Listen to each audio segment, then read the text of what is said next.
ካህኑ ዘካርያስ በቤተ መቅደስ እያጠነ ሳለ በመሠዊያው ቀኝ በኩል እግዚአብሔር የታዘዘ በእግዚአብሔር ፊት የሚቆም መልአክ ቅዱስ ገብርኤል ተገለጸለት። ዘካርያስ ሆይ ጸሎትህ ተሰምቷልና አትፍራ። ሚስቴ ኤልሳቤጥም ወንድ ልጅ ትወልድልሃለች፣ ስሙንም ዮሐንስ ትለዋለህ። ደስታና ተድላም ይሆንልሃል፣ በመወለዱም ብዙዎች ደስ ይላቸዋል። በጌታ ፊት ታላቅ ይሆናልና የወይን ጠጅና የሚያሰክር መጠጥ አይጠጣም።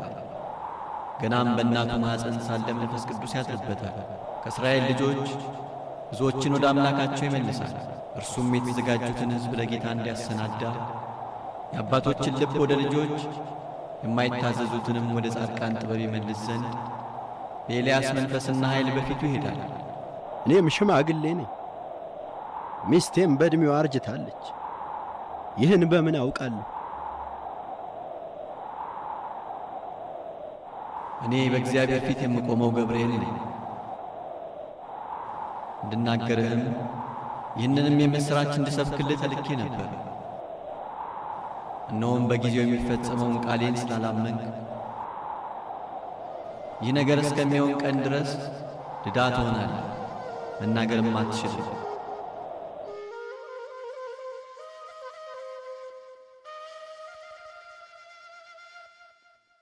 የዘመኑ ፍጻሜ በደረሰ ጊዜ መልአኩ ቅዱስ ገብርኤል የገሊላ ክፍል ዕጣ ወደምትባል አገር ከእግዚአብሔር ዘንድ ታዞ ሄደ። ደስ ይበልሽ ጸጋ የተሞላሽ ሆይ ጌታ ካንቺ ጋር ነው። አንቺ ከሴቶች መካከል የተባረክሽ ነሽ።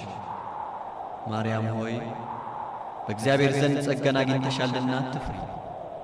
እነሆም ትጸንሻለሽ፣ ወንድ ልጅም ትወልጃለሽ፣ ስሙንም ኢየሱስ ትዪዋለሽ።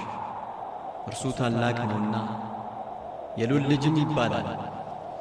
ጌታ አምላክም የአባቱን የዳዊትን ዙፋን ይሰጠዋል፣ በያዕቆብም ቤት ለዘላለም ይነግሣል፣ ለመንግሥቱም መጨረሻ የለውም። ወንድ ስለማላቂህ እንዴት ይሆናል? መንፈስ ቅዱስም ባንቺ ላይ ይመጣል፣ የልዑል ኃይልም ይጸልልሻል። ስለዚህም ደግሞ ካንቺ የሚወለደው ቅዱስ የእግዚአብሔር ልጅ ይባላል። እነሆም ዘመንሽ ኤልሳቤጥ እርሷ ደግሞ በእርጅናዋ ዘመን ወንድ ልጅ ጸንሳለች። ለእርሷ መካን ትባል ለነበረችው የስድስተኛ ወር ነው፣ ለእግዚአብሔር የሚሳነው ነገር የለምና።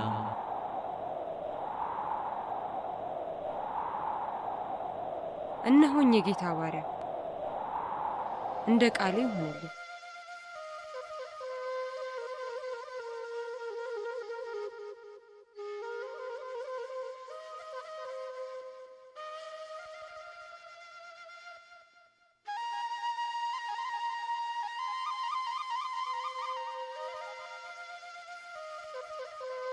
ጸሎቴን የሰማኸኝ አምላኬ ስምህ የተመሰገነ ይሁን።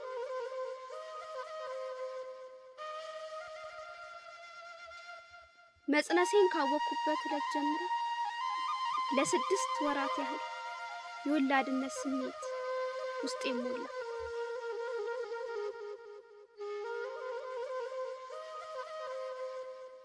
ጽንሱ በማህፀኔ ሲላወስ ይሰማኛል።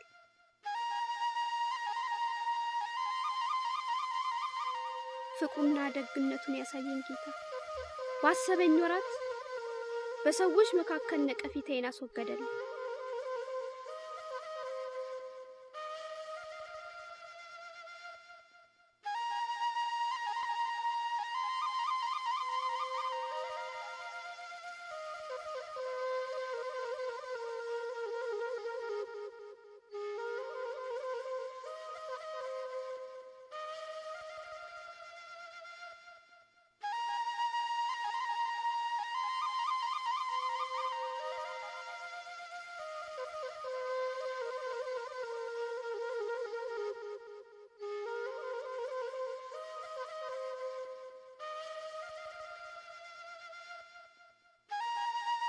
እመቤታችን ቅድስት ድንግል ማርያም ዘመዷ ኤልሳቤጥን ልትጠይቅ ወደ ተራራማው አገር ወደ ይሁዳ ከተማ ሄደች።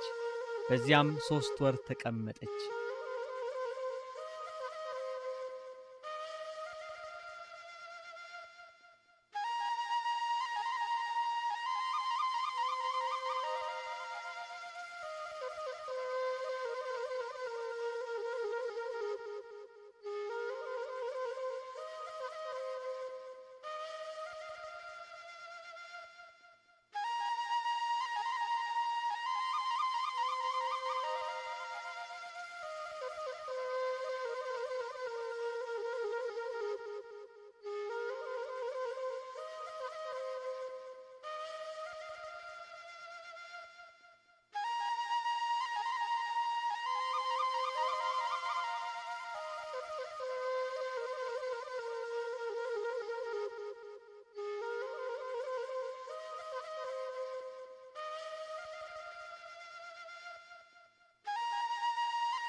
ሰላም ላንቺ ይሁን ኤልሳቤጥ።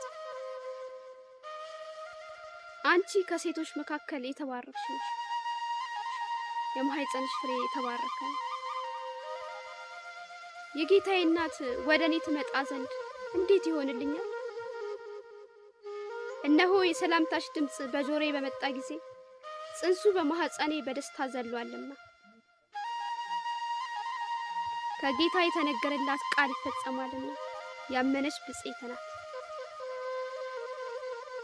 ነፍሴ ጌታ ታከብረዋለች፣ መንፈሴም በአምላኬ በመድኃኒቴ ሐሴት ታደርጋለች።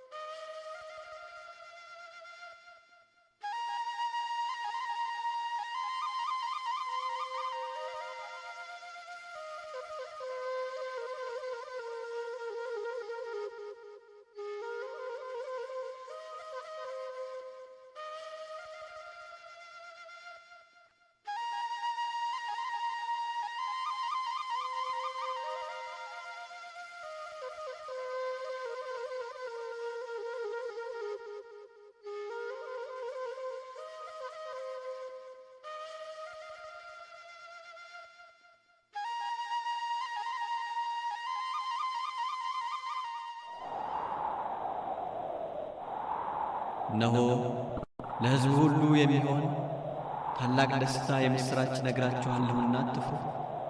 ዛሬ በዳዊት ከተማ መድኃኒት እርሱም ክርስቶስ ጌታ የሆነ ተወልዶላችኋልና፣ ይህም ምልክት ይሆንላችኋል፣ ሕፃን ተጠቅልሎ በግርግምም ተኝቶ ታገኙታላችሁ። ጥበበኞች ሰዎች ከምስራቅ አገር መጡ። ጀረደሸት የሚባል ፈላስፋ አባት ነበራቸው። በቀትር ጊዜ ከነቃማያ አጠገብ ሆኖ ፍልስፍና ሲመለከት ድንግል በሰሌዳ ኮከብ ተስላ ሕፃን ታቅፎ አየ። ፈጥኖ በሰሌዳ ብረት ቀርጾ አስቀመጠው። በሚሞትበት ጊዜ እንዲህ ያለ ኮከብ ሲወጣ ባያችሁ ጊዜ ሰማያዊ ንጉሥ ይወለዳልና ወስዳችሁ ስጡ ብሏቸው ነበር። ያንን ሰምተው በኮከብ እየተመሩ ሰብአ ሰገል ወደ ቤተልሔም መጡ።